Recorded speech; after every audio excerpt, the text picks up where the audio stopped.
warahmatullahi wabarakatuh.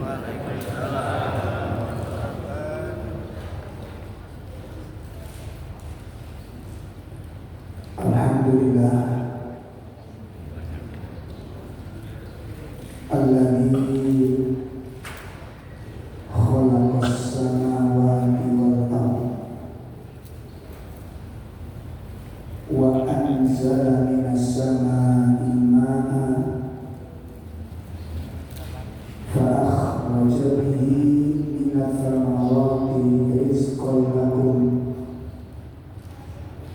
fala taj'alu lillahi andada wa antum ta'lamun. Asyhadu an la ilaha illallah wahdahu la syarika lah wa asyhadu anna Muhammadan abduhu wa rasuluh. Ya ayyuhalladzina amanu taqullaha haqqa tuqatih wa la tamutunna illa wa antum muslimun. Allahumma salli wa sallim wa barik ala nabiyyina Muhammadin wa ala alihi wa ashabihi wa man tabi'ahum bi ihsan ila yaumiddin wa ba'd. Ikhwatul kiram, rahimani wa rahimakumullah.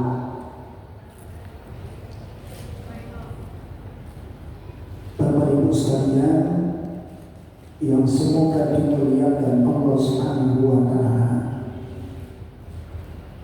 Alhamdulillah pada sore ini kita dipertemukan oleh Allah dalam majelis ilmu. Semoga pertemuan kita di sore ini menjadi pertemuan yang dirahmati oleh Allah Subhanahu wa taala. Dan semoga majelis kita menjadi majelis yang diberkahi oleh Allah Subhanahu wa taala. Kita berharap semuanya mudah-mudahan Allah menolong kita dalam setiap ketaatan dan kebaikan. Semoga Allah menjaga kita dan menjaga seluruh keluarga kita dari segala keburukan, dan semoga menyelamatkan kita dan semua keluarga kita dari segala fitnah. Amin ya rabbal alamin. Menindaklanjuti materi kita pada bulan yang lalu berkaitan dengan su'ul bala ala nufus, seburuk-buruk musibah yang menimpa kepada jiwa. Seburuk-buruk musibah yang menimpa kepada jiwa. Apa kemarin? Seburuk-buruk musibah yang menimpa jiwa. Apa kemarin? Nah, ini juga termasuk musibah.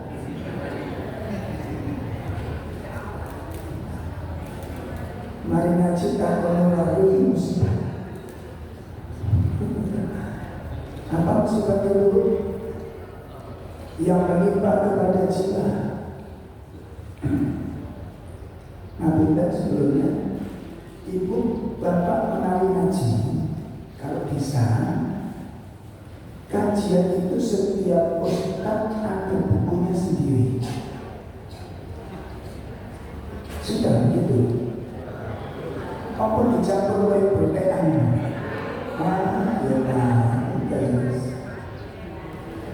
Jangan.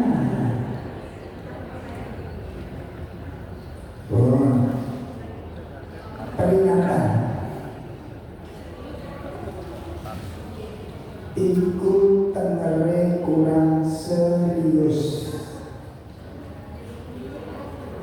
Kalau kita sekolahkan anak kita dengan satu materi, satu buku, supaya nanti panjenengan kalau di rumah itu mengulanginya itu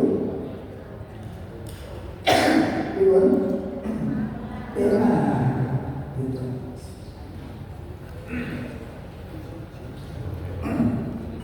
Baik, sebagaimana yang telah dinasihatkan oleh Imam Malik bin Dinar, seburuk-buruk musibah hukuman yang Allah berikan kepada hamba itu adalah qasawatul qalb, hati yang keras.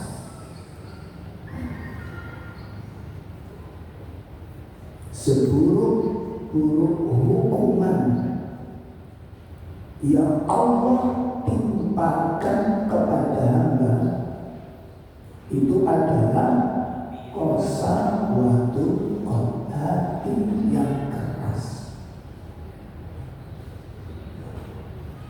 Nah, jadi hati yang keras itu merupakan seburuk-buruk hukuman dari Allah.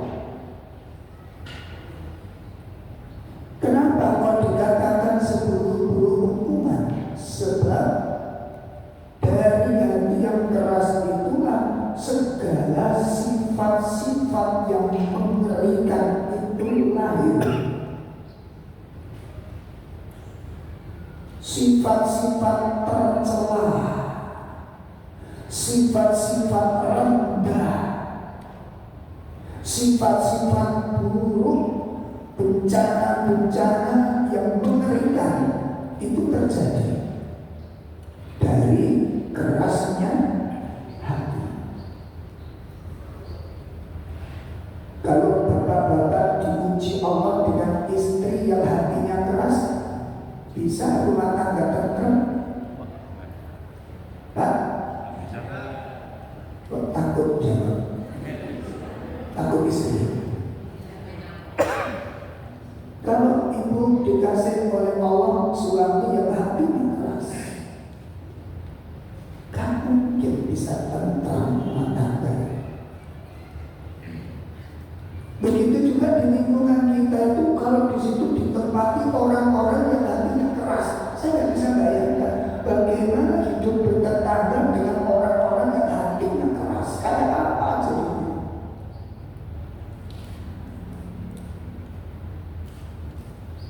Makanya orang yang keras hati itu akan dijauhi oleh semua manusia dan dijauhkan oleh Allah dari rahmatnya. Kenapa? Karena tidak ada orang yang suka mendekat dengan orang yang hatinya keras.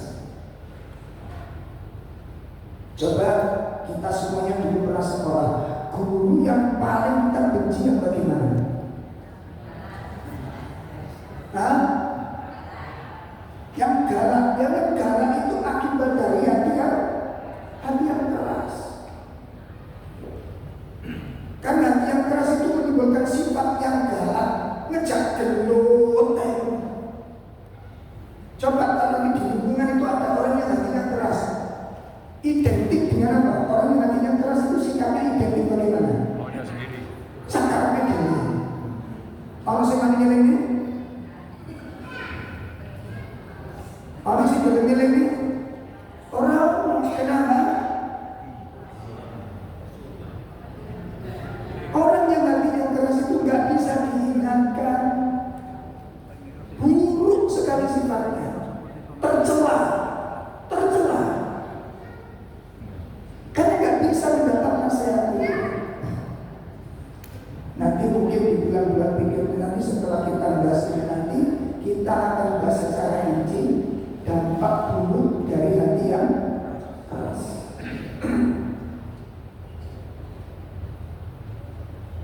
Nah, maka kita harus mengetahui mal asbab, apa sebab-sebabnya. Kok seseorang itu memiliki hati yang keras itu bukan sebabnya? Ada sebabnya. Ada sebabnya.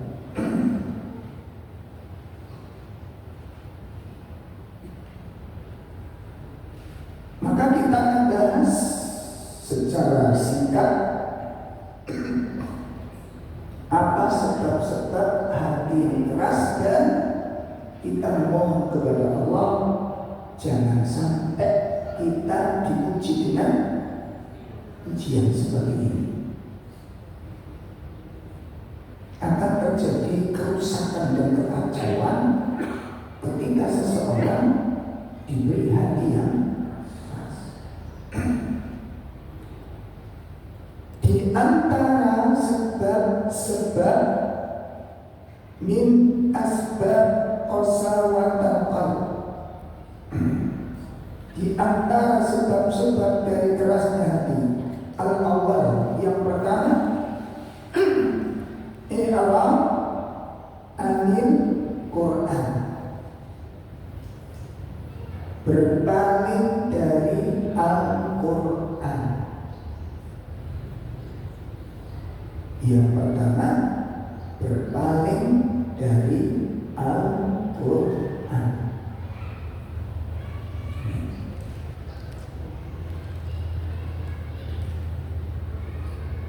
Nah, yang dimaksud berpaling dari Al-Quran itu apa? Tidak akrab dengan Al-Quran, lisannya jauh dengan lafaz-lafaz Al-Quran, gak pernah baca. Kemudian termasuk berpaling dari Quran adalah pendengarannya jauh dari nasihat-nasihat, gak pernah dengerin nasihat.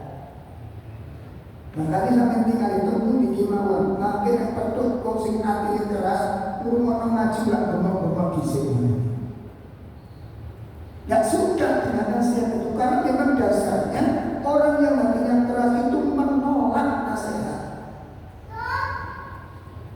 Makanya biasanya kalau ada pengajian entah itu waliman atau bajunan, mungkin kok suwe titik sih biasanya jadi patok-patok. Maka musim ngaji mungkin kalau biasanya saya selalu amin, amin. Kiciri ini gak senang dengan nasihat itu, gak senang, hatinya keras. Itu yang diantara yang disebut dengan al-i'rab anil Quran, jauh dengan Al-Quran, berpaling dari Al-Quran. Mari kita lihat ayatnya, surat 57 ayat 16. Surat 57 ayat 16. Allah berfirman, A'udzu billahi minasy syaithanir rajim. Alam ya'ni lil ladzina amanu an takhsha'a qulubuhum li dzikrillah wa ma nazala minal haqqi wa la yakunu kalladzina utul kitaba min qabl faqala alaihimul amadu faqasat qulubuhum wa katsirun minhum fasiqun. Ya.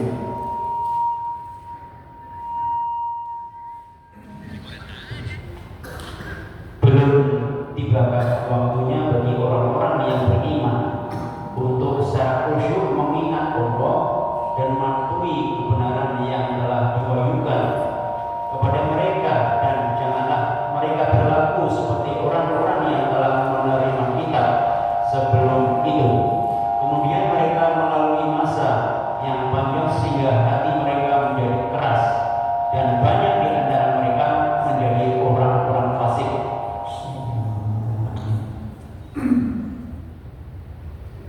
Belumkah tiba saatnya belumkah datang waktunya bagi orang-orang yang beriman untuk tunduk hatinya,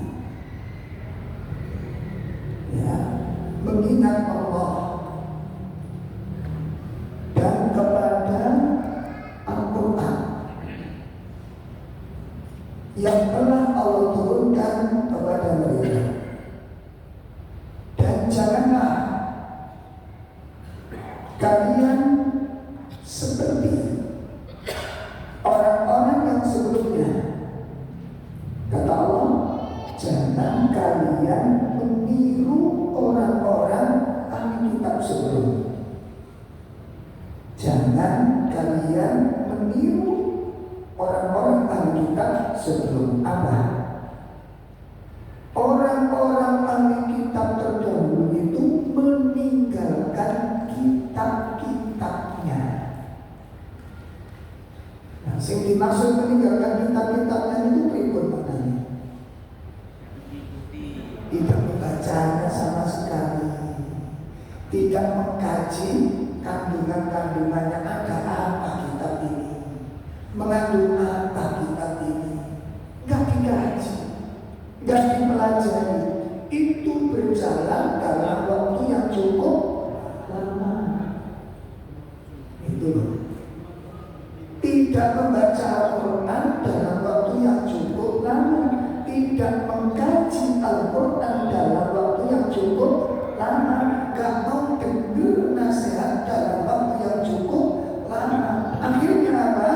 Faqasat qulubuhum, hati-hati mereka menjadi keras. Nah, karena hati sudah menjadi keras, akhirnya apa kata Allah? Wa katsirun minhum fasiqun. Kebanyakan mereka menjadi orang-orang yang fasik. Karena hati yang keras ini, mereka berubah menjadi orang-orang yang fasik. Nah, posisi dimaksud fasik ini. Yang dimaksud fasik itu yakhruju minan ta'at, keluar dari ketaatan. Sangat jelas. Nah, oleh karena itulah Rasulullah SAW itu menjelaskan dalam sebuah hadis yang diriwayatkan oleh Imam Muslim. Apa kata beliau? Matalu ma ba'atani Allahu minal ilmi wal huda kama tali ghaisin asaba ardon. Kata Rasulullah SAW, perumpamaan, gambaran, aku diutus oleh Allah dengan membawa Al-Quran, dengan membawa ilmu, itu seperti air hujan yang jatuh ke tanah. Perhatikan hadis ini. Nabi menggambarkan hati seperti tanah. Nabi mengumpamakan hati manusia itu seperti tanah. Ilmu, nasihat itu seperti air hujan. Tanah itu kalau tidak pernah kesentuh air, apa yang terjadi? Kering. Setelah itu kalau semakin lama keras, semakin lama membatu, mati. Jangan lihat. Sungguh sangat berbeda orang-orang yang hatinya sering disirami. Makanya ada istilah siraman.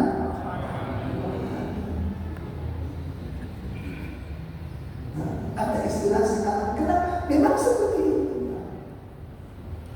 Makanya hati yang gersang, hati yang kering, hati yang tidak pernah disiram dengan ayat-ayat Al-Quran, itu bisa mengalami kematian dan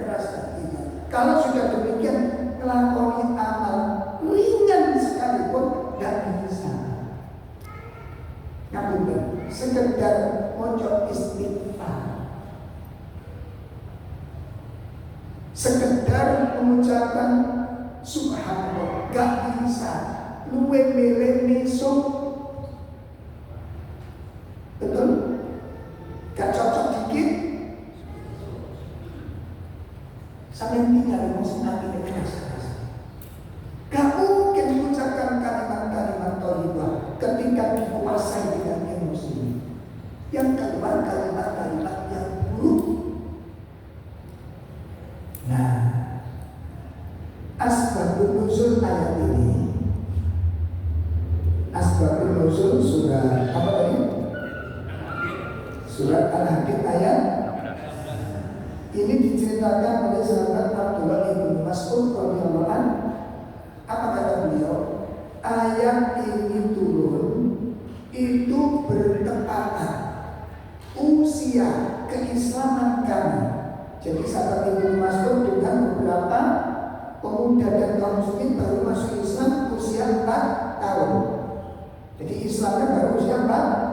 Ayat ini turun. Kenapa ayat ini diturunkan? Karena pada saat itu sahabat Ibnu Mas'ud dan sahabat-sahabat yang lain itu berlambat-lambat di dalam ketaatan.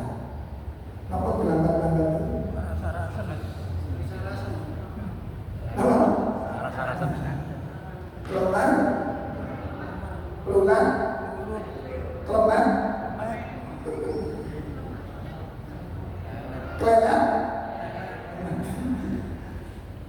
Jadi melakukan ketaatan itu gak ada gairah, makanya turun ayat ini.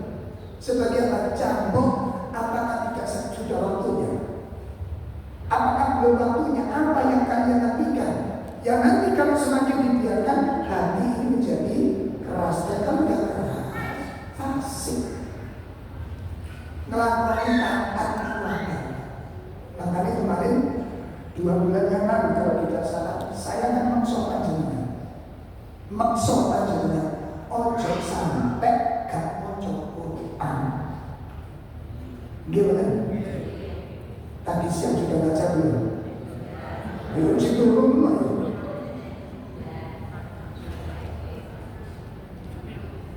Awas, jangan anehkan.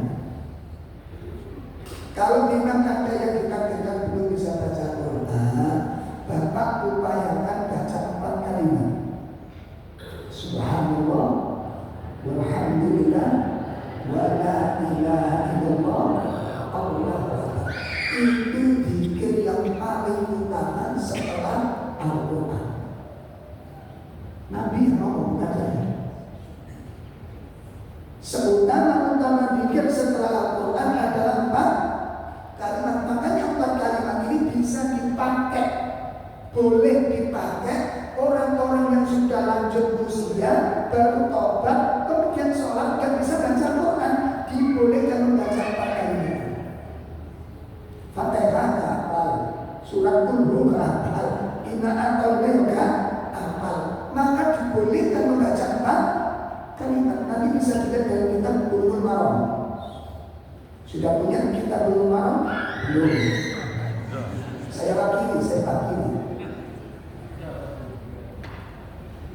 Ada kitab ini. Maka di sini kalau besok belajar. Keliru besar.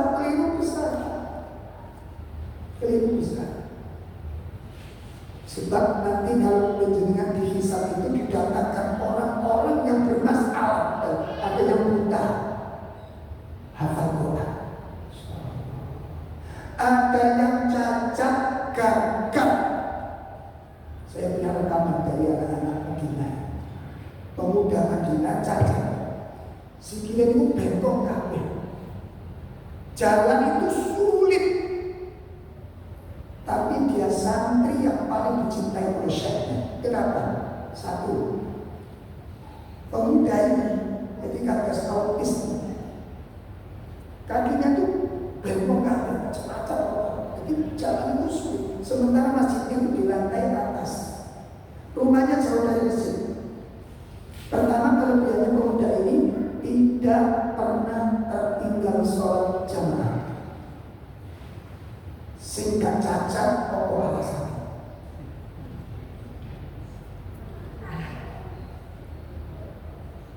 Itu nanti dihadirkan pada hari kiamat untuk disaksikan yang tidak cacat.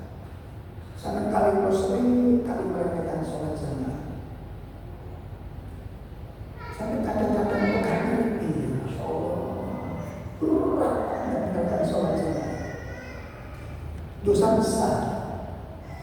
Walaupun sah sholat di rumah, tapi dosa besar. Itu pertama yang menjadi keistimewaan pemuda. Yang kedua, pemuda ini gagah. Baca Quran itu banyak. Murojaah surat pendek itu satu ayat 10 menit kurang tutup. Satu ayat. Banyak. Tahun itu banyak. Tapi tiap hari antara maghrib dengan isya tidak pernah pulang dari masjid, ikut murojaah setiap hari. Yang sehat bagaimana? Itu nanti dihadirkan pada hari kiamat. Ada teman kami santri kami yang dadak untuk nyebut nama saya tidak bisa. Ayo masih ingat gak saya? Ini coba Abdul Malik nangis saja. Apa nunggu kondisi seperti ini kita baru ini baca Quran? Apa baru nunggu seperti ini kita akan sadar? Aku kepingin baca Quran. Apa nunggu seperti ini? Pak, kekuatan ini milik siapa? Kekuatan ini milik siapa? Allah ambil sewaktu-waktu kita akan menjadi orang yang paling besar. Makanya kalau pesan ojo sampai tak ojo itu menjadi keras hati, keras. Pun itu sebab yang pertama Al-Quran diabaikan. Yang kedua,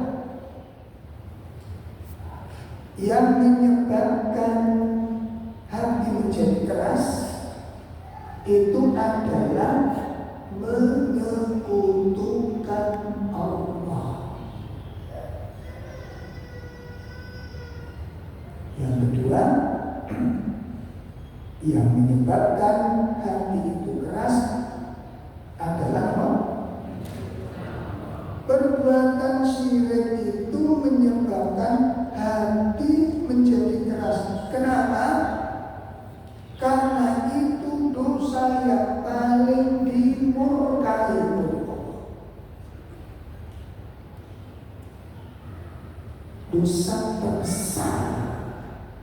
Tidak ada lagi di atasnya dosa itu. Dosa terbesar. Nah, sehingga kalau panjenengan itu dikenal apa itu yang namanya syirik dan bagaimana jenis-jenisnya supaya kita bisa selamat. Terus hati-hati ritual-ritual, pengobatan alternatif itu sing hati-hati. Sing hati-hati. Ojo sing penting wong kaya waras. Teknis metode yang dipakai itu standarnya dua. Satu, standar medis. Jelas itu? Standar apa? Nanti diukur di standar medis bisa diterima kan? Nah, gitu. Yang kedua apa? Syar'i. Makanya ada istilah tibun nabawi, pengobatan ala Nabi SAW. Lah diukur dari dua ukuran ini.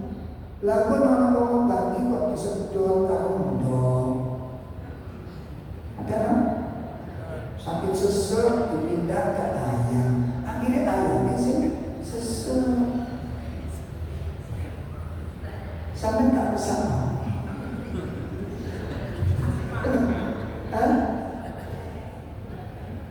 Sampai yang sesat enak angka sing diobat tanya-tanya.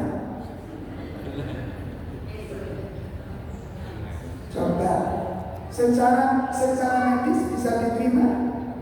Enggak. Secara syar'i tinggalkan. Kemungkinan besar sihir. Kemungkinan besar apa? Sihir. Perlu kita kaji pelajaran. Karena kami masuk dunia itu Pak jadi belajar tentang hati-hati. Ya. Surat 3:151.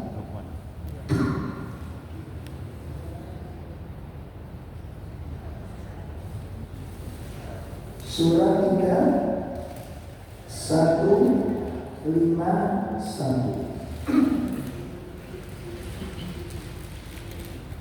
A'udzu billahi minasyaitonir rajim. Sanulqi fi qulubil ladzina kafaru ar-ru'ba bima asyraku billahi ma lam yunazzil bihi sultanan wa ma'wahum an-nar wa bi'sal wadh-dhalimin. Ya. Maka kami masukkan rasa takut dalam hati orang-orang yang kafir, karena mereka mempersekutukan Allah dengan sesuatu yang Allah tidak menurunkan keterangan tentang itu, dan tempat kembali mereka ialah neraka, dan itulah seburuk-buruk tempat tinggal bagi orang-orang zalim. Nah,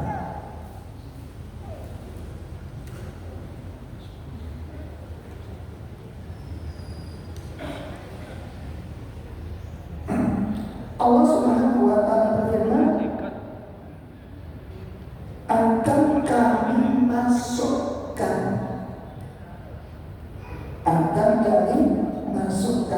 ke dalam hati orang-orang kafir rasa takut.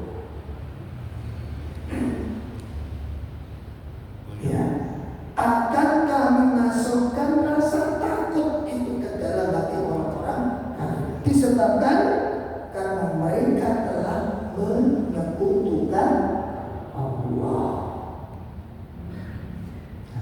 Perhatikan. Makanya orang-orang yang banyak bersandar kepada selain Allah, bergantung kepada selain Allah, bertawakal kepada selain Allah, berlindung kepada selain Allah, itu diliputi oleh rasa takut dan penuh kekhawatiran yang kemudian menyebabkan hati-hati mereka menjadi keras.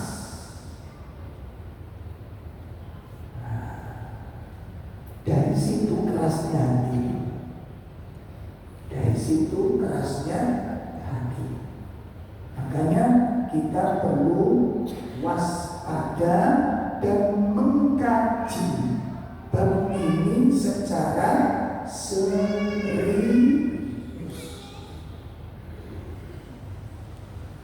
Di dalam Sahih Bukhari,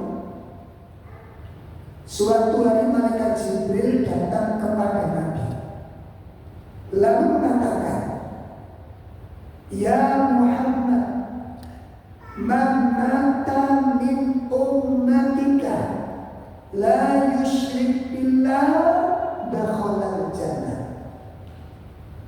Hai Muhammad, siapa saja di antara umatmu, ulangi, siapa saja di antara umatmu yang meninggal dunia, yang mati dan tidak menyekutukan Allah dengan sesuatu apapun, dakhala al-jannah, akan masuk ke dalam surga.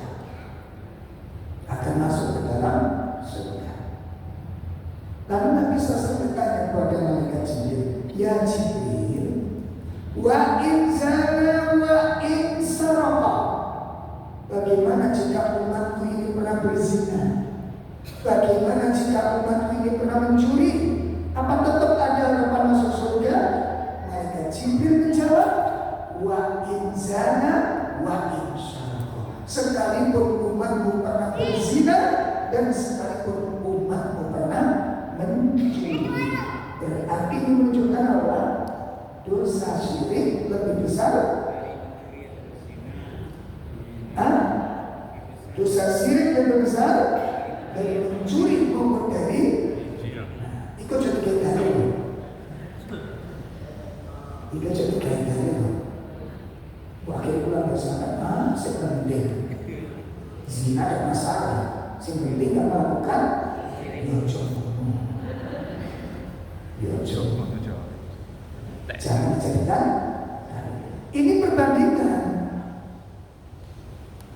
Ini perbandingan. Sementara kacamata sosial itu kan beda. Coba sekarang ini, kalau di blog kita ada orang yang muslim dengan seorang pelacur, mana yang dipandang? Padahal kacamata syariat mana yang paling besar? Cara pandangmu udah beda. Cara pandangnya sudah, makanya penting kita mengaji. Jangan apa itu kesyirikan. Pun itu yang kedua, sebab keras hati. Sangat jauh dari rahmat Allah, sangat jauh dari pintu ampunan Allah. Yang ketiga,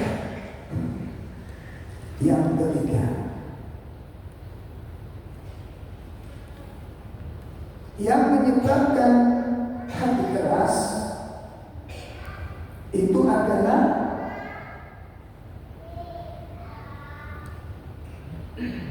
al-khilaf al-wa'd, ingkar janji.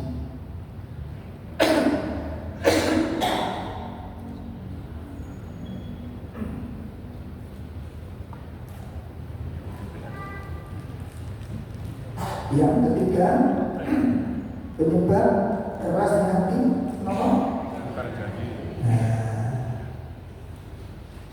Kita buka surat 5 ayat 13. Surat 5 ayat 13.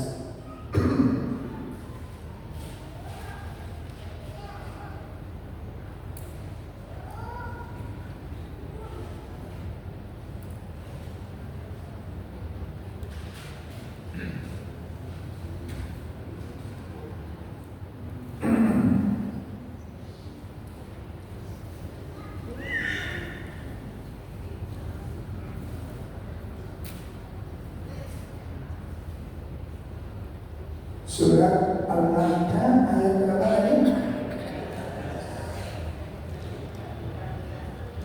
Fabima naqdihim mitsaqahum la'annahum ja'alna qulubuhum qasiyah yuharrifuna al-kalima 'an mawadhi'ihi wa nasu haqqan mimma dhukiru bihi fala ولا تزال تطلع على خائنة منهم إلا قليلا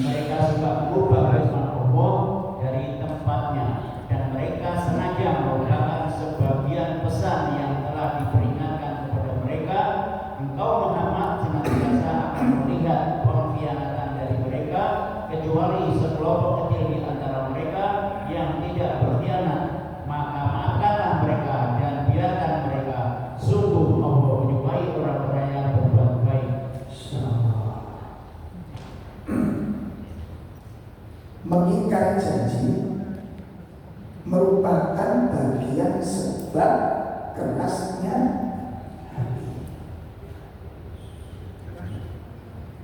Maka di sini perlu kita kenal perjanjian yang sangat besar, meliputi satu, perjanjian hamba terhadap Allah. Itu perjanjian terbesar. Perjanjian antara hamba kepada Allah. Apa perjanjian hamba kepada Allah dan kapan perjanjian itu terjadi? Ya. Apa perjanjian terbesar antara hamba dengan Allah dan kapan perjanjian itu terjadi? Perjanjian terbesar antara hamba dengan Allah adalah perjanjian hamba untuk mentauhidkan Allah. Itu perjanjian apa? Terbesar.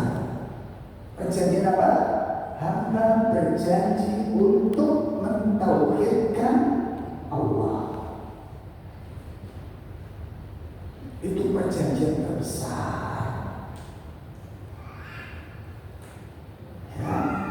Kapan perjanjian itu terjadi? Saat calon-calon janin manusia masih berada di alam arwah. Surat 7 172. Surat 7 172.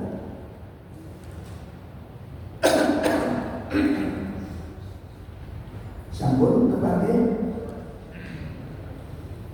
Wa id akhadha rabbuka min bani adama min zuhurihim dhurriyyatahum wa ashhadahum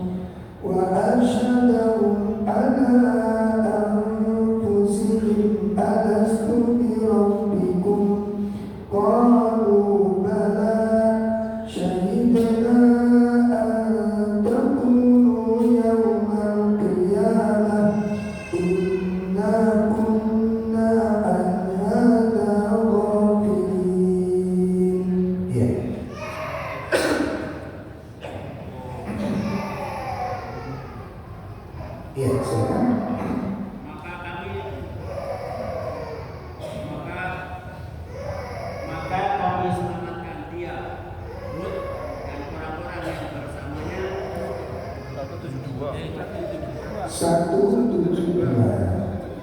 dan yang telah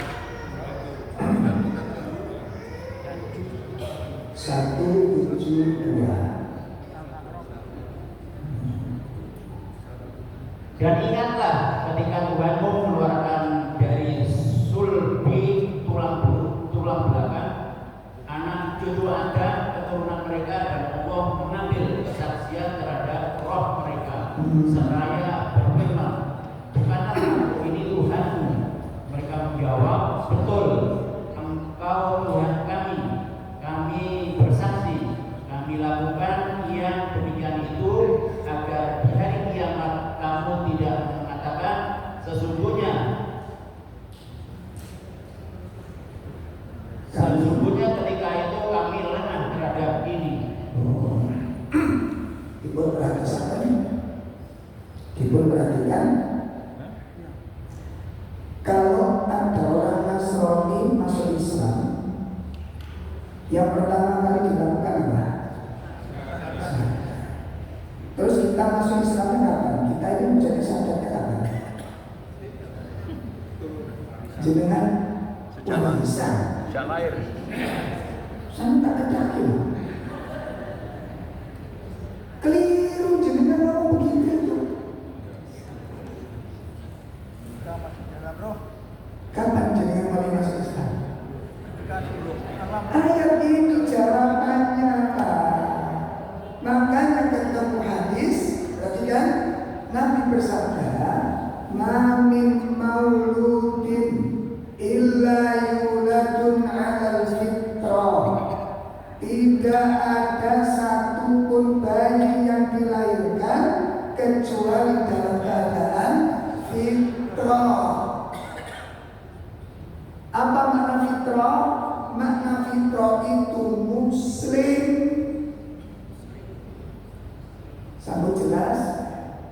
Tidak ada bayi yang dilahirkan kecuali lahir dalam keadaan fitrah. Lalu Nabi kan mengatakan fa'abawahu, maka kedua orang tuanya lah yuhawidanihi au yumajisanihi au yunasiranihi. Kedua orang tuanya lah yang menyebabkan anak ini menjadi Yahudi, anak ini menjadi Nasrani, anak ini menjadi Majusi. Wong tuane sudah disebut. Pun pertanyaan, kok gak dijelaskan orang tuanya yang menyebabkan anak ini menjadi muslim? Kok gak dijelaskan dulu? Dalam karena waktu lahir itu belum. Oh coba itu nanya. Penjelas kan? Jadi kapan mulai masuk Islam kita? Maka Nabi menyebutkan itu tadi. Tidak ada satupun bayi lahir kecuali dalam keadaan fitrah. Maka kedua orang tuanya yang menyebabkan dia Yahudi, orang tua yang menjadikan Nasrani, menjadikan dia maju. Kok nggak disebutkan kedua orang tuanya yang menyebabkan dia? Karena dia lahir sudah muslim. Kapan muslimnya kita? Saat kita ada di Arafah, sudah dimintai perjanjian itu. Gitu. Nah karena itu harus dirusak. Allah murka besar. Murka besar. Gak ada kemurkaan lebih dasar dari itu. Gak ada kemurkaan lebih dasar dari itu. Makanya Nabi waktu ini kita tauhid atau kita Fathul Majid, bukuannya riwayat Nabi itu sangat keras sekali ketika berhadapan dengan masalah kesyirikan, keras sekali. Kenapa? Karena psikologi gede banget, besar sekali. Dan itu bentuk kasih sayang Nabi kepada umatnya. Sebab kalau dosa-dosa yang seperti zina, mencuri dan yang lain itu itu masih ada. Jadi kasar-kasar ini gini. Hadis yang dibawakan oleh Imam Muslim tadi, sing pesenin siapa tadi? Malaikat Jibril yang berbesar tadi. Itu nak juga tadi. Umpamanya pelaku-pelaku maksiat, orang pelaku zina, orang pelaku maling, orang pelaku syirik, podo mati ini podo turun tobati. Paham ini? Podo mati ini podo turun tobati. Yang berpeluang untuk mendapat ampunan yang mana? Zina dan mencuri itu ada. Kalau nanti dalam keadaan zina itu gak ada ampunan, itu yang mengerikan. Gak ada ampunan. Allah yang bilang, bukan saya. Allah yang bicara. Dan ditambah lagi apa? Seluruh amal-amal kita hancur. Allah yang bilang, la in asyrakta la yahbatunna amal. Kalau kamu sampai melakukan kesyirikan, amal akan terhapus. Ayat yang lain, amal akan binasa habis. Kenapa? Tauhid itu syarat sahnya amal. Seperti sholat, syarat sahnya sholat salah satunya wudu. Kalau orang sholat kemudian masuk hadas, orang sholat masuk hadas lanjut ke pembatal. Ibu bapak sholat isya 4 rakaat, wis tahiyat akhir, wis oleh separuh ngecas, kentut sedikit, cesmi.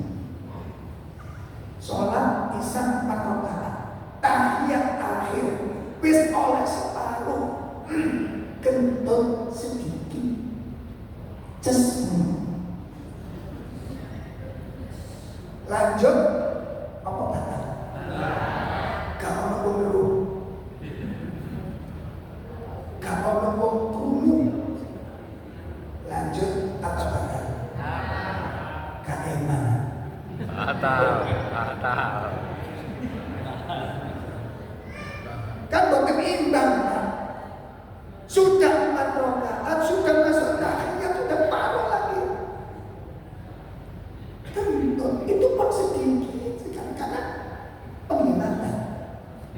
Menghemat karena berarti betul? Imbang betul? Imbang betul? Gak imbang, tapi menghancurkan. 4 rakaat tersisa.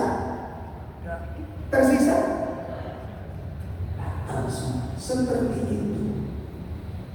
Ibadah tidak dinamakan ibadah kalau tidak dibangun di atas keyakinan. Sampai jelas?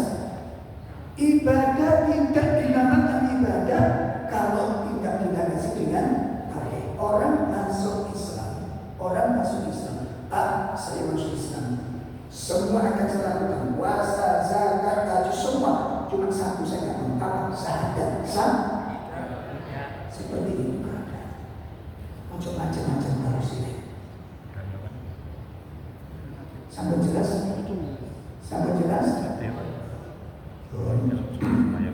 Termasuk belajar.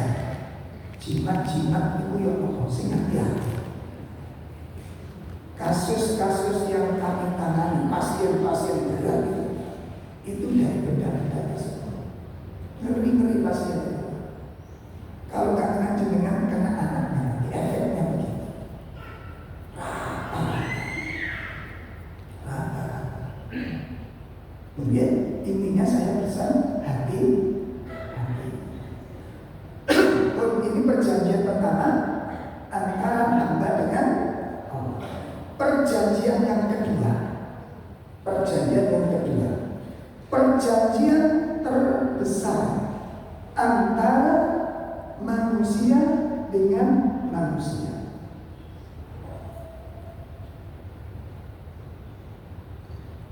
Perjanjian antara manusia dengan manusia yang paling besar adalah perjanjian akad nikah.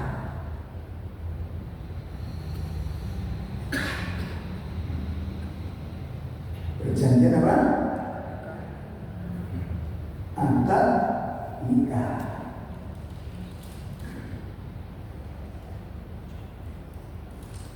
Makanya orang ini Al-Quran ada 3 bentuk perjanjian yang diistilahkan dengan istilah yang sama. Mitsaqon ghalidho.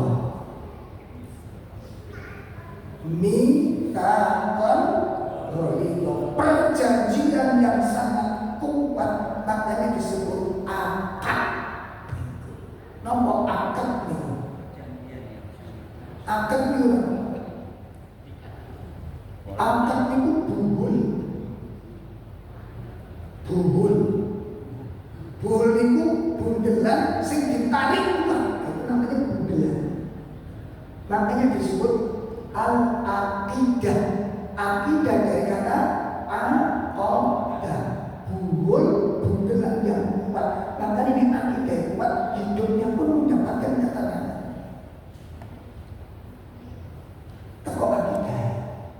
Akad itu pun. Nah, dan nikah apa artinya? Ini mesti butuh. Nikah artinya wis kadung.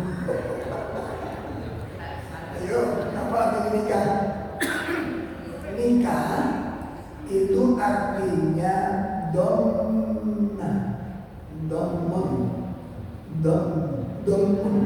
Apa domun? Alif fathah,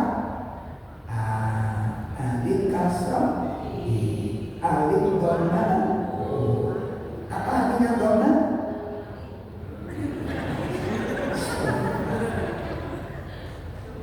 Ustaz, sampai itu kita. Alif kasrah,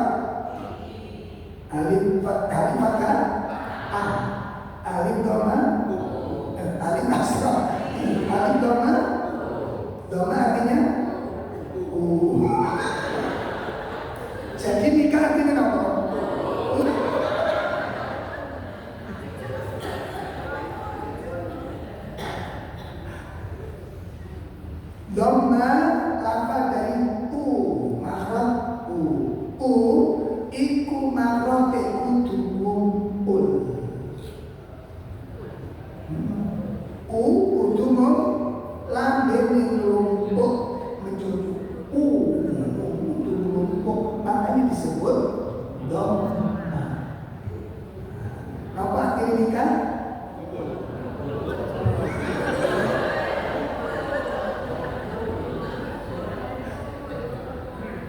Jadi yang namanya nikah itu pertemuan antara laki dengan hubungan badan, itu yang namanya nikah. Makanya disebut nikah kan ghalidhah. Kenapa? Hukum berubah drastis sebelum akad dilaksanakan. Laki perempuan melakukan hubungan itu disebut zina dan itu maksiat. Setelah akad nikah disebut ibadah. Benar?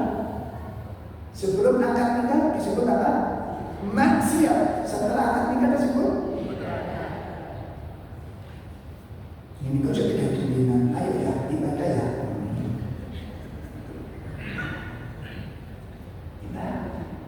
Sebelum akad nikah, perbuatan kumpul ini perbuatan kecil. Setelah akad nikah, itu perbuatan suci. Jauh karena akad.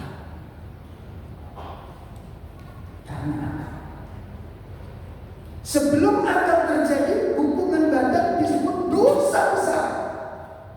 Setelah akad nikah, pahala besar.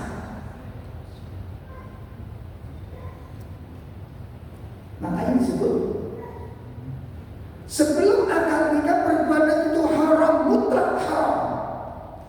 Setelah akad nikah, nggak usah ditambahin tolibah, salah tolibah. Berpikir lemper, makanya disebut ini, makanya nggak boleh main-main dengan nikah.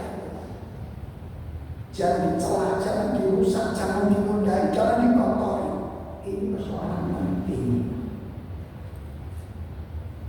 Persoalan penting. Sebelum akad nikah perbuatan itu perbuatan tercela. Setelah akad nikah itu mulia. Masya Allah. Gara-gara satu kata yang kita ucapkan, gara-gara satu lafaz yang kita lantunkan. Apa? Qobirtu. Gara-gara kalimat itu. Di bapak-bapak jadi bapak belum gara-gara kalimat itu. Betul tak? Perubahan hidup dimulai.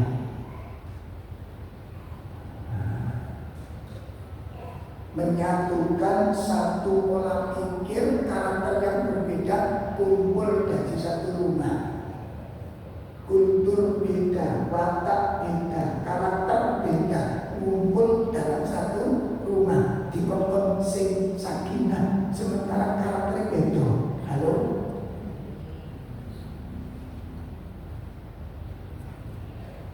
Karakter beda, sing situ menang, sing situ keras. Kumpul jadi satu. Dianjurkan supaya maknanya sakinah, gampang, pokok angel. Dalam Susah. wajar-wajar perlu kekecewaan ya.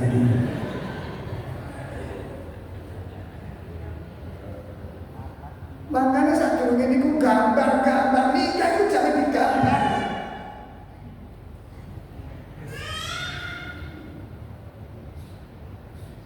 Kemarin saya jadi wasit orang Tengkar. Saya milih dia itu Ustaz, saya milih istri saya dengan harapan terwujud cita-cita. Ternyata tidak sesuai dengan X. Tapi kan mengecewakan. Kapan-kapan kita bikin materi kajian keluarga. Bila pasangan tak seindah India.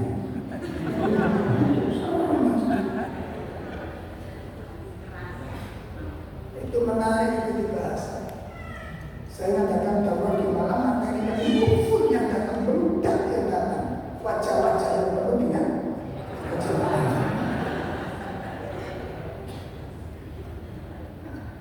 Saya bilang ke bapak yang sudah teriak di depan istri saya, ini bukan duka. Saya berharap istri saya yang sudah ngaji itu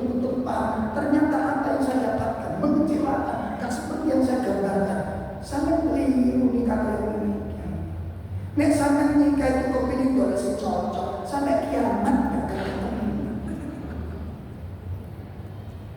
Gimana? Oke, pasti. Gak cocok cerai nikah maneh. Gak cocok. Ketemu sing cocok. Begitu dijalani, Nggak cocok. ini termasuk ini yang datang ini kan dulu. Kenapa Anda kok mau nikah? Kenapa kok dinikahi Bu? Kenapa? Karena pada waktu pemilihan itu, waktu taruh, waktu kenal yang satu, nggak sesuai dengan pola pikir, nggak nyambung, nggak situ. Kenal kemarin, jalan 2 minggu, nggak jadi kenapa? Nggak ada kecocokan. Kan gitu kan? Begitu yang kelima, kenal ngomong kok nyambung, perasaan nyambung, oh iki sing situ, dilakoni.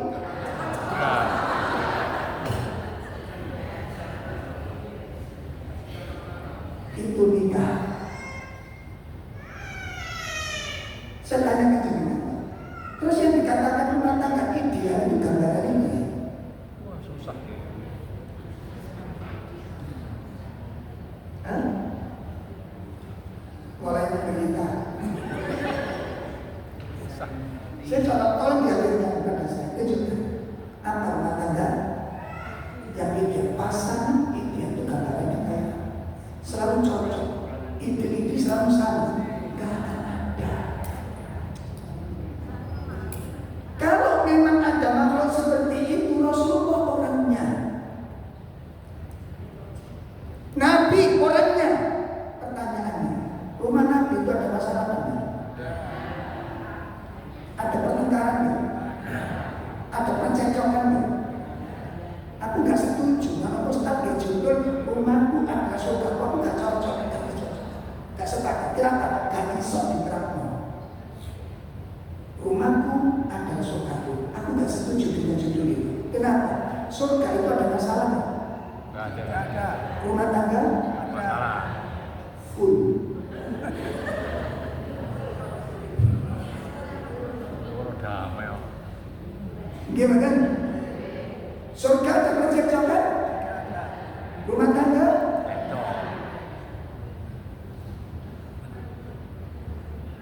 Terus bagaimana Anda gambarkan rumahku adalah surgaku? Piye terang piye? Coba dibalik sekarang. Saya lebih suka memilih judul ada surga di rumahku. Itu beda namanya. Surga dunia ya. Ada beda. Bukan untuk surga dunia tetap bayar.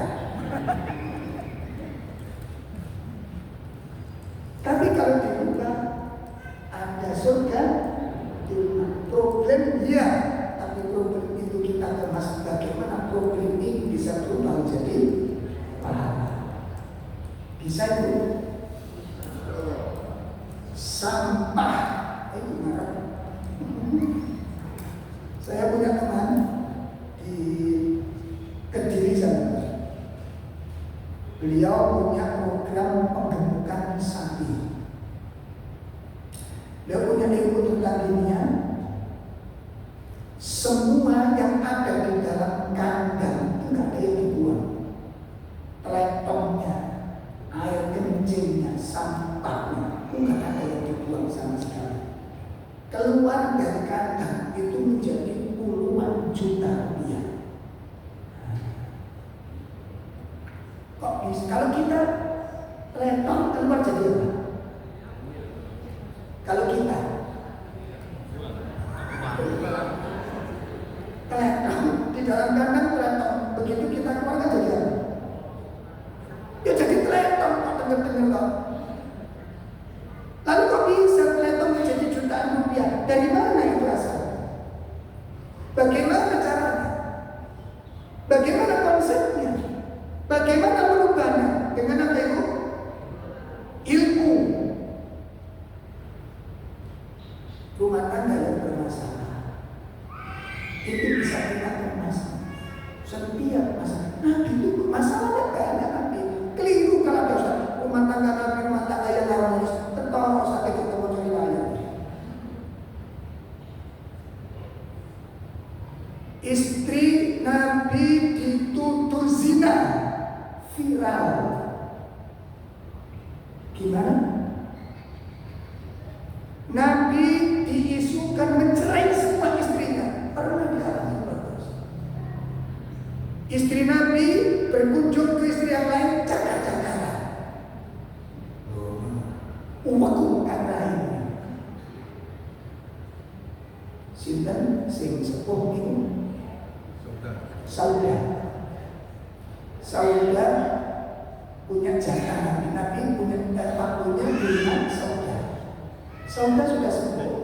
Akhirnya Saudah punya usul, ya Rasulullah, gimana kalau waktuku aku hadiahkan kepada Aisyah. Akhirnya terserah kamu Saudah. Akhirnya Saudah mengatakan Rasulullah ke rumah Aisyah. Ya Aisyah, ini waktuku, aku berikan kepadamu.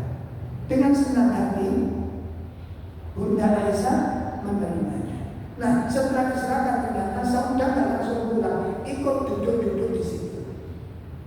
Nah, akhirnya jajar Aisyah, Rasulullah, Saudah. Nah, di waktu yang bersama itu Aisyah tadi mulai ngulek kue, teri tepung itu diulet sama. Nah, di saat itu Saudah tidak langsung pulang, malah duduk di samping Nabi. Ditambah lagi kakinya Saudah ditumpangkan ke kakinya Rasulullah. Aisyah cemburu, jadi pikir mana kok ditumpuk ini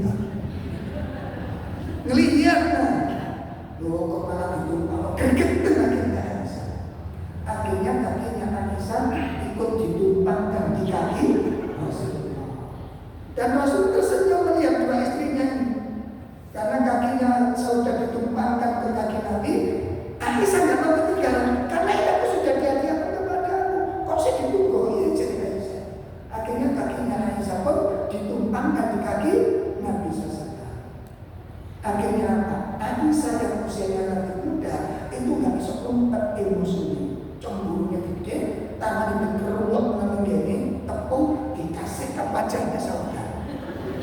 Diumur-umur gitu.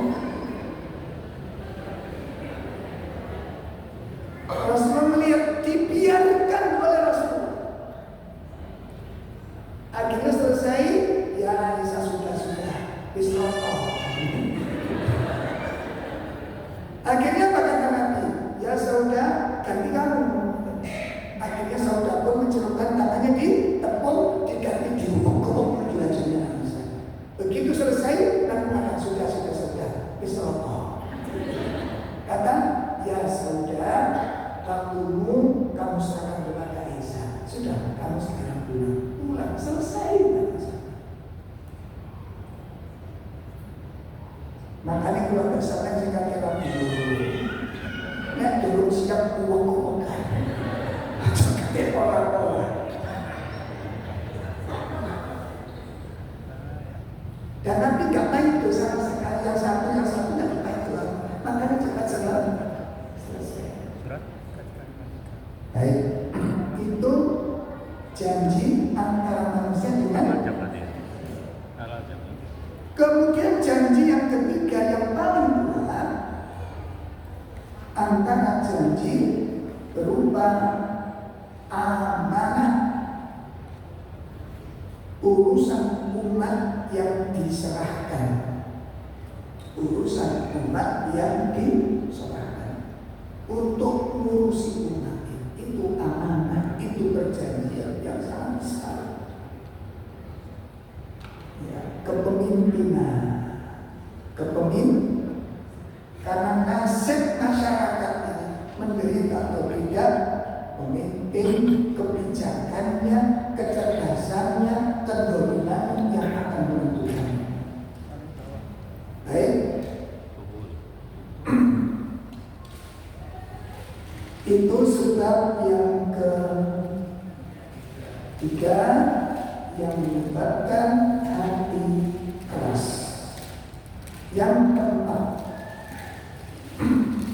apa penyebab hati keras?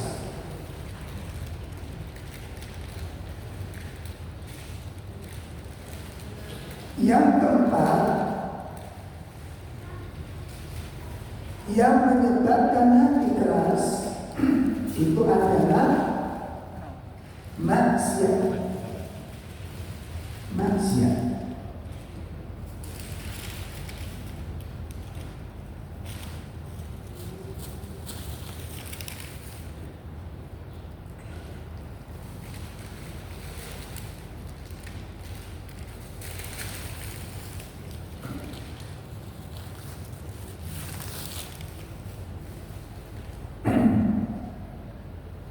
Surat Al-Mutaffifin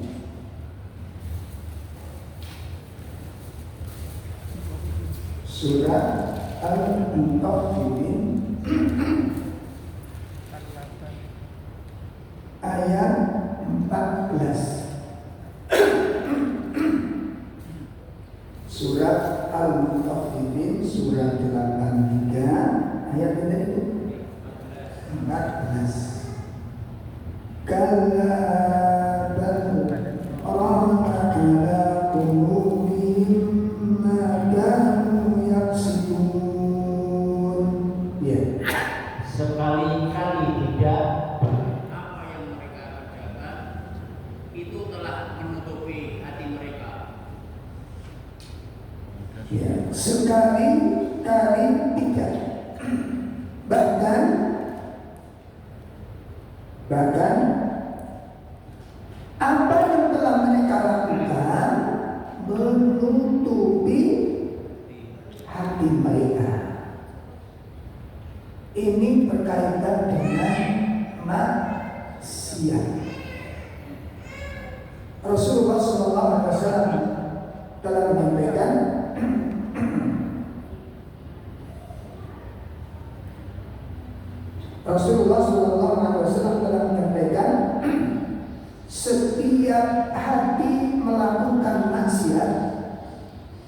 setiap hati melakukan maksiat, tersisa titik hitam di hati. Iya. Idza nukita khati'ah nuktatun sauda, kata Rasulullah. Apabila seorang hamba melakukan suatu maksiat, tersimpan membekas titik hitam di hati.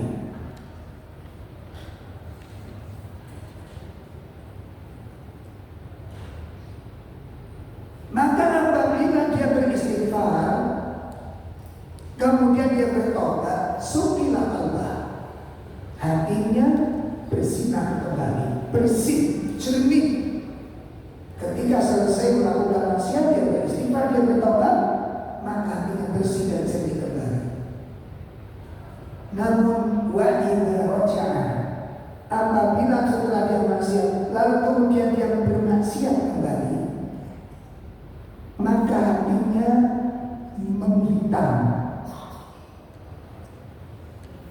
Ya, maka hatinya menghitam.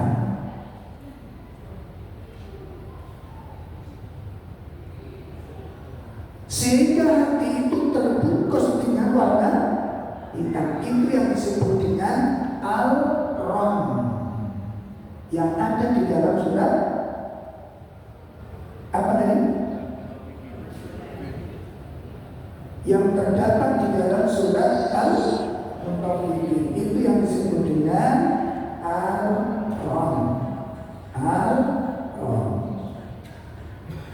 penutup. Masya Allah, penutup.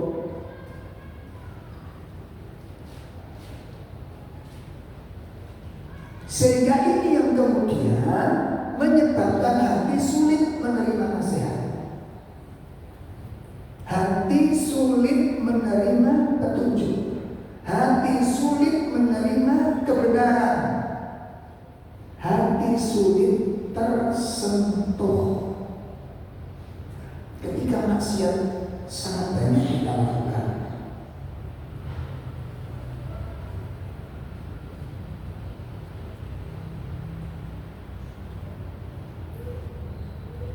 Ya, maka hendaknya kita menjaga diri kita dari setiap perbuatan maksiat, karena maksiat akan menyebabkan kerasnya hati.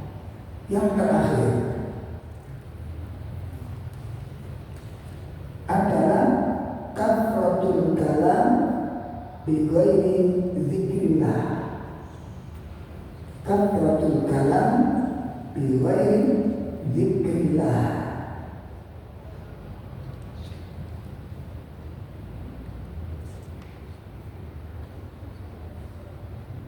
Ya, banyak bicara tanpa ada nilai zikir.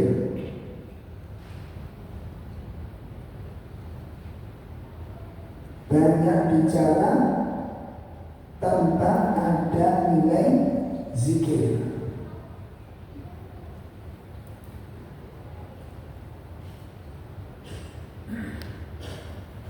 Hal ini dijelaskan oleh Nabi Sallallahu Alaihi Wasallam. Hal ini dijelaskan oleh Nabi Sallallahu Alaihi Wasallam. Beliau mengatakan, la takfirul kalam bi ghairi dzikrillah. La takfirul kalam bi ghairi dzikrillah. Jangan kalian banyak bicara tanpa ada nilai zikir kepada Allah. Jangan banyak bicara tanpa ada nilai zikir kepada Allah. Sebab fa inna kathratal kalam bi ghairi dzikrillah qaswatal qalb. Karena banyak bicara tanpa ada nilai zikir kepada Allah, hati menjadi keras. Hati menjadi keras.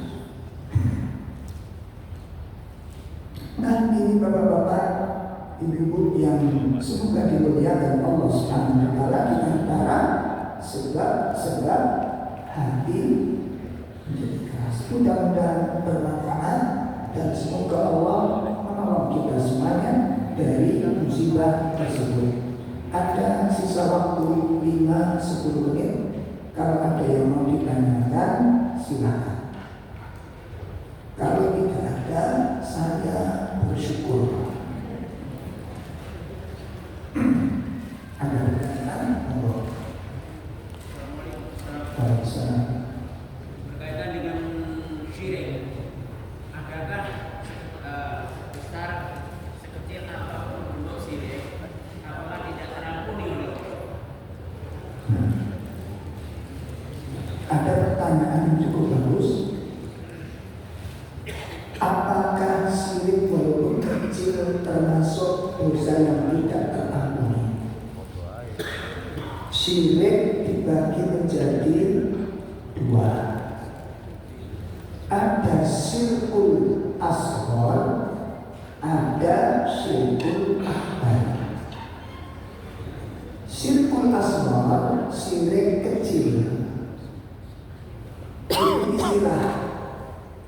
Walaupun namanya syirik kecil, itu termasuk minal kabair, termasuk dosa besar. Namanya saja syirik kecil. Kenapa kok dinamakan syirik kecil? Karena masih berpeluang terampuni walaupun pelakunya belum tobat. Jelas ya? Jadi mungkin salah paham ya. Yang dimaksud tidak terampuni itu ibu, apabila pelaku syirik itu mati belum sempat tobat, itu maksudnya yang tidak terampuni. Kalau dia masih hidup kemudian dia bertobat, dia berbuat syirik, ya insya Allah kan sangat dipahami ini. Jadi maksud syirik tidak diampuni itu kalau orang pelaku syirik meninggal dan belum sempat tobat, itu maksudnya. Kalau sebelum meninggal dia bertobat, maka insya Allah akan dimaafkan. Karena tobat itu menghapus semua dosa. Jelas ini? Nah, para sahabat sebelum kayak itu rata-rata dari pelaku syirik semua. Umar tambah teman.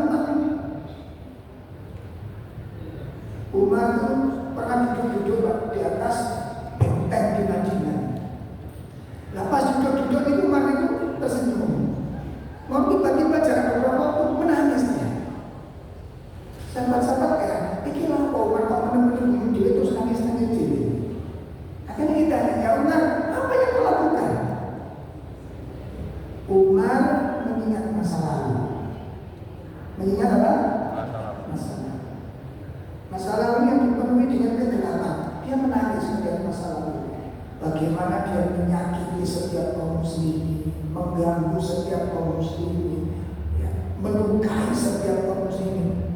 Itu umat nyakis. Begitu dia ingat ketika dia membawa berhalanya yang dibuat dari kue makanan, setelah diharap disembah dimakan kuenya. Itu bukan tersentuh. Nah itu aku mari tak sembah, terus mari acara pangan. Ya, itu sirik kecil. Jadi sirik kecil itu riya. Salah satunya apa? Riya. Salah satunya pamer, kepingin mendapat pujian, kepingin mendapat sanjungan, kepingin mendapat perhatian, ingin mendapat persaksian. Itu termasuk salah satu dari sirik kecil. Nah, sirik yang riak seperti ini itu sangat halus. Makanya Nabi menggambarkan sirik kecil itu lebih halus, lebih samar dari semut hitam berjalan di atas batu yang hitam Di tengah malam. gelap. Kaget. Iya, ini riak itu halus. Ada ibu nanya, Ustaz, gimana menurut Ustaz hukum orang yang sedekah namanya dicatat di buletin?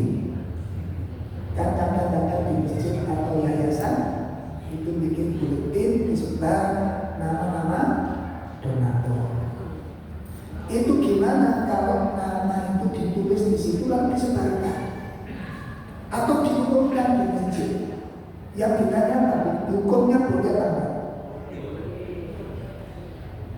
Kami jawab, hukumnya boleh. Terus ibu yang bertanya ini nanya lagi, apa itu tidak termasuk riya? Kami jawab, tergantung niatnya. Apa niatnya? Terus ibu ini bercerita, kalau saya Ustaz lebih baik tidak usah ditulis. Itu keutamaan. Hukum dengan keutamaan beda. Jelas? Jadi pertanyaannya kan dua. Satu pertanyaannya, boleh nggak infak sedekah ditulis disebar namanya? Kalau pertanyaannya hukumnya maka jawabnya boleh. Kalau pertanyaan Ustaz lebih baik mana? Nah itu jawabnya beda. Antara ditulis dengan tidak lebih baik tidak. Itu kalau pertanyaannya lebih baik mana gitu loh. Nah ibu ini menjelaskan, kalau saya lebih suka tidak ditulis Ustaz. Gini Ustaz, saya dengan suami alhamdulillah menjadi donatur ada sekitar 10 panti. Dan nama saya tidak ditulis di situ Ustaz. Tidak satu pun nama saya ditulis di panti-panti. Jadi sampai sekarang tidak ada orang yang tahu Ustaz.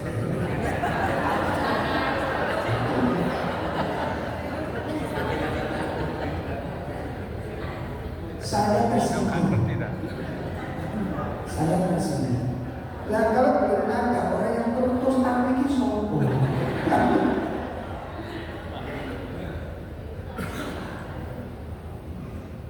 Maka ikhlas itu abot. Apa sebabnya ikhlas itu kok berat?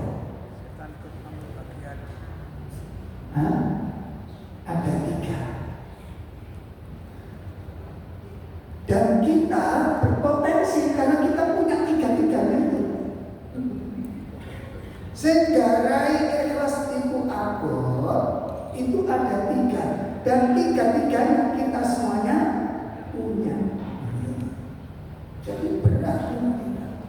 Apa itu? 1,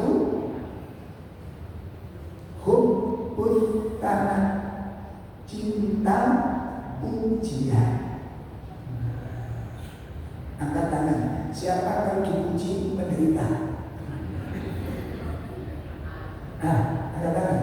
Siapa kalau dipuji hatinya sedih sekali? Nah. Kalau dipuji, senang. Itu satu. Yang kedua, akrahul laum, benci celaan. Kalau dicela, benci. Nah, itu yang menyebabkan kenapa riya itu. Yang ketiga, hubbud dunya, cinta kepada dunia. Makanya bahayanya kalau saudara-saudara kita yang mencalonkan diri jadi pemimpin itu rata-rata untuk riya. Pernah duduk di panti asuhan, foto. Yang penting foto walaupun duduknya cuma sekali seumur umur. Dia kan becak, muter-muter. Berapa kali? Satu kali baca becaknya. Yang penting foto nih. Makan bersamanya gelanggangan, mulai kapan? Berapa kali makannya? Ya sekali tetap, yang penting foto nih. Datang ke pondok pesantren, cium tangannya Pak Yai, duduk bersama pengajian. Kapan? Ya sekali tetap, yang penting foto nih. Cukup sawah, nandur padi, hutan-hutan, bisa. Yang penting foto nih. Wallahu a'lam. Wallahu a'lam. Tapi itulah manusia. Oke, itu jawabannya. Jadi kalau syirik kecil, walaupun pelakunya belum bertobat, insya Allah akan diampuni. Tapi kalau syirik besar tidak bertobat, maka tidak ada harapan untuk diampuni. Saya kira cukup. Kurang lebih mohon wassalamualaikum warahmatullahi wabarakatuh. Subhanallah wa bihamdika, asyhadu an la ilaha illa anta, astaghfiruka wa atubu ilaik. Assalamualaikum warahmatullahi wabarakatuh.